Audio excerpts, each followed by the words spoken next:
चलिए आज इस पड़ाव पर मैं आपको एक दूसरे केस लॉ के बारे में अपडेट कर रहा हूं। ये केस लॉ कुछ इस तरह से है कि आपका जीएसटी नंबर किसी रीजन से बंद हो चुका था या आपने जीएसटी नंबर बंद कर दिया था और आपने नया जीएसटी नंबर ले लिया।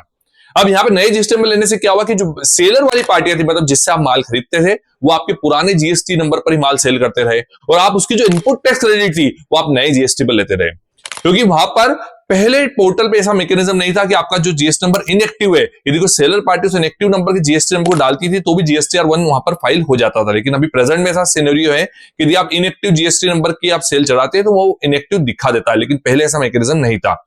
तो इस केस के कारण आपके पास नोटिस आया, उस नोटिस में आपके अगेंस्ट में डिमांड निकाली गई डेफिनेटली, क्योंकि जो आईटीसी थी वो ओल्ड जीएसटी पर थी, बट आपने उसकी जो क्रेडिट ली थी वो आपने न्यू जीएसटी पर ले ली थी।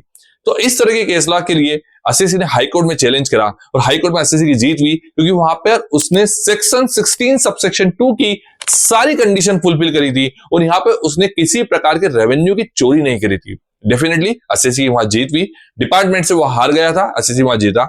यदि इस तरह का केस लॉ आप देखना चाहते हैं तो आप मेरी वेबसाइट पर आइए, यहां पर आपको उससे रिलेटेड केस लॉ मिलेंगे। साथ ही यदि आपको यहां पर इससे रिलेटेड कोई नोटिस आता है तो नोटिस का रिप्लाई आप कैसे करेंगे, वो रिप्लाई भी आप मेरी वेबसाइट पर प्राप्त कर सकते हैं। इस तरह की महत्वपूर्ण जानकारी के लिए आप मेरे चैनल पर अपडेट जरूर बने रहिए। मुझे लाइक एंड फॉलो करना ना भूलिएगा। सादर जय जिनेंद्र, धन्यवाद, जय श्री राम।